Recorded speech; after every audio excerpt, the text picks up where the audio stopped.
بسم اللہ الرحمن الرحیم نحمدہ و نصلی علی رسولہ الکریم اما بعد۔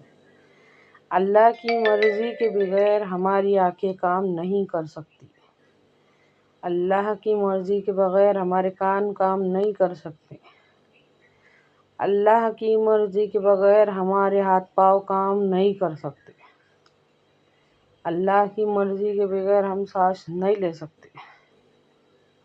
ہم کیوں خود کو مالک و مختار سمجھتے ہیں؟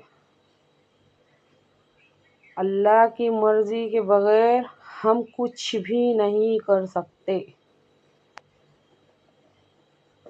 ہم اپنے آپ کو مالک و مختار سمجھتے ہیں اور ہمارے اصلی مالک کو بھول کے بیٹھے ہوئے۔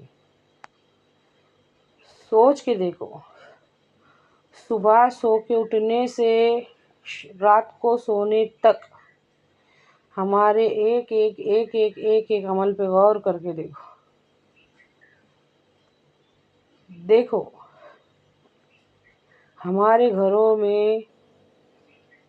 صرف اور صرف دنیا داری کی باتیں ہو رہی۔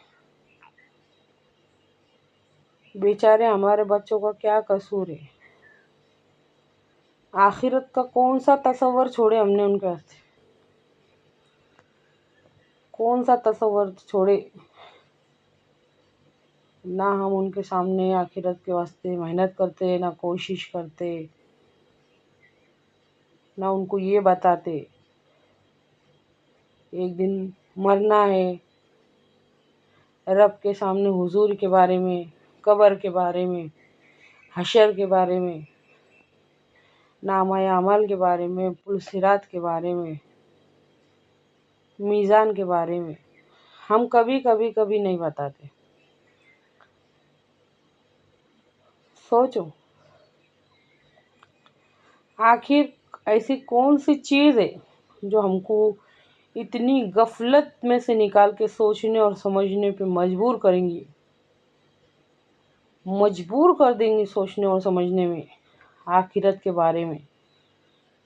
اللہ کا ڈر ہمارے دلوں میں جگائیں گی، اللہ کی محبت ہمارے دلوں میں جگائیں گی، اور جو دن بھر میں رات میں سے کبھی بھی ہمارے ذہنوں میں خیال نہیں آ رہا،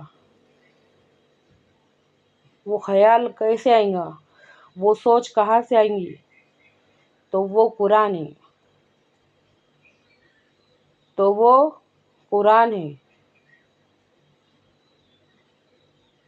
جب ہم قرآن کو سمجھیں گے، بار بار پڑھیں گے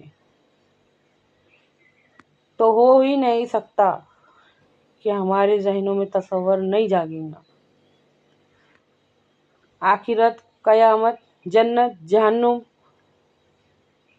جب ہم سمجھیں گے نا، یہ بار بار آئیں گا، تو ہم ہماری آگے کی کوشش میں لگیں گے۔ ہم دنیا میں ایک شاندار آخرت کی تیاری کرنے کے واسطے آئے لے، ہم کیوں نہیں سوچ رہے ایسا؟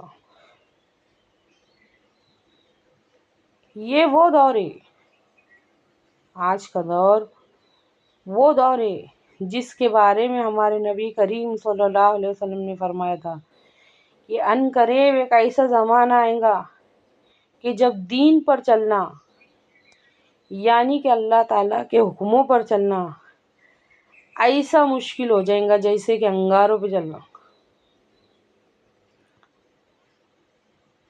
ذرا غور کر کے دیکھو، نبی کریم صلی اللہ علیہ وسلم کے طریقے سے معاشرت کر کے دیکھو، بچیوں کی شادیاں سادگی سے کر کے دیکھو۔ یہ ہمارے آپس والے